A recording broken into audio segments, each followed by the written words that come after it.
చేతన మరి నువ్వు మహాభారతంలో క్యారెక్టర్స్ ఏంటి, అది ఎప్పుడు జరిగింది, ఇవన్నీ చెప్తావంట కదా? చెప్తానండి. చెప్పేస్తావా? అబ్బాబ్బాబ్బా, చాలా నాలెడ్జ్ ఉంది అయితే నీకు. సో మరి నేను అడగనా? నేను అడుగుతుంటే చెప్పేస్తావా? ఏ క్వశ్చన్ అడిగినా చెప్తావా ఆన్సర్? ఏది అడిగినా చెప్తానండి. మహాభారత యుద్ధం ఏ యుగంలో జరిగింది? ద్వాపర యుగము. ఓకే. మహాభారత యుద్ధం ఏ ప్రదేశంలో జరిగింది? కురుక్షేత్ర రణరంగంలో.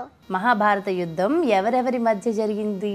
కౌరవులు మరియు పాండవుల మధ్య జరిగింది. మహాభారత యుద్ధం ఎన్ని రోజులు జరిగింది? 18 రోజులు జరిగింది. భగవద్గీతలో ఎన్ని అధ్యాయాలు ఉంటాయి? 18 అధ్యాయాలు ఉంటాయి. ఎన్ని శ్లోకాలు ఉంటాయి?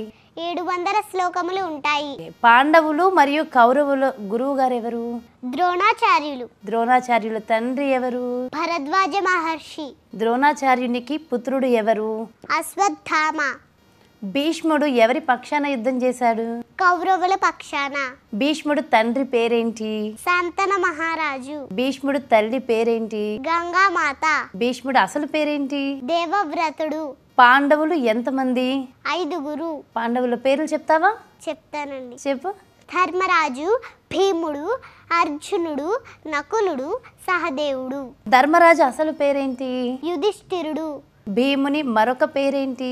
వృకోదరుడు. అర్జునుని మరొక పేరేంటి? గాంధీవధారి. శ్రీకృష్ణుని శంఖం పేరేంటి? పాంచజన్యము. ధర్మరాజు శంఖం పేరేంటి? అనంత విజయము. భీముడు శంఖం పేరేంటి? పౌండ్రము. అర్జునుని శంఖం పేరేంటి? దేవదత్తము. నకులుని శంఖం పేరేంటి? సుఘోష. సహదేవుని శంఖం పేరు తెలుసా? తెలుసు. చెప్పు. మణిపుష్పకము. శ్రీకృష్ణుడు ఎవరి పక్షాన యుద్ధం చేశారు? పాండవుల పక్షాన. పాండవుల తండ్రి పేరేంటి? పాండు మహారాజు. పాండు మహారాజుకి ఎంతమంది భార్యలు ఉన్నారు? 2 భార్యలు ఉన్నారు. వారి పేర్లు కుంతీదేవి, మాద్రి. కుంతీదేవికి మంత్రోపదేశం చేసిన గురువు గారు ఎవరు? దూర్వాస మహర్షి. కుంతి మాత మొదటి పుత్రుడు ఎవరి వల్ల జన్మించాడు? సూర్య భగవానుని వరం వల్ల జన్మించాడు. అతని పేరు కర్ణుడు. కుంతి మాత రెండవ పుత్రుడు ఎవరి వరం వల్ల జన్మించాడు? యమధర్మరాజు వరం వల్ల జన్మించాడు. అతని పేరు యుధిష్ఠిరుడు. ధర్మరాజుగా పేరు పొందాడు. కుంతిమాత మూడవ పుత్రుడు ఎవరి వరం వల్ల జన్మించాడు? వాయుదేవుని వరం వల్ల జన్మించాడు. అతని పేరు భీముడు. కుంతిమాత 4వ పుత్రుడు ఎవరి వరం వల్ల జన్మించాడు? దేవేంద్రుని వరం వల్ల జన్మించాడు. అతని పేరు అర్జునుడు. మాద్రి పుత్రులు 2 ఎవరి వరం వల్ల జన్మించారు? అశ్వని దేవతల వరం వల్ల జన్మించారు. వారి పేర్లు నకులుడు, సహదేవుడు. పాండవుల భార్య ఎవరు? ద్రౌపది. ద్రౌపది తండ్రి గారి పేరేంటి? ద్రుపద మహారాజు. ద్రుపద మహారాజుకి ఎంతమంది సంతానం ఉన్నారు? 2 కుమార్తెలు, 1 కుమారుడు ఉన్నారు. వారి పేర్లు శిఖండిని, దృష్టద్యుమ్నుడు, ద్రౌపది. పాండవులు ఎన్ని సంవత్సరములు అరణ్యవాసం చేశారు? 12 సంవత్సరములు అరణ్యవాసం చేశారు. పాండవులు ఎన్ని సంవత్సరాలు అజ్ఞాతవాసం చేశారు? 1 సంవత్సరం అజ్ఞాతవాసం చేశారు. ఘటోత్కచుని తల్లిదండ్రుల పేరేమిటి? భీముడు, హిడింబి. అభిమన్యుని తల్లిదండ్రుల పేరేంటి? అర్జునుడు, సుభద్రాదేవి. అభిమన్యుని భార్య పేరేమిటి? ఉత్తర.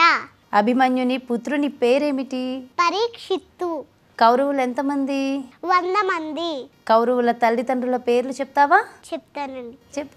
ధృతరాష్ట్ర మహారాజు, గాంధారి మాత. మరి కౌరవుల మేనమామ ఎవరో తెలుసా? తెలుసండి. చెప్పు. శకుని. గాంధారి మాతకు ఎంతమంది సంతానం ఉన్నారు? 100 మంది పుత్రులు, 1 పుత్రిక. ధృతరాష్ట్రుడు ఏ రాజ్యానికి మహారాజు? హస్తినాపురము. హస్తినాపుర రాజ్యానికి మహామంత్రి ఎవరు? మహామంత్రి విదురుడు. చేతన కౌరవులలో మొదటి వారెవరో తెలుసా నీకు? తెలుసండి. చెప్పు. దుర్యోధనుడు. కౌరవులలో రెండవ వారెవరు? దుశ్శాసనుడు.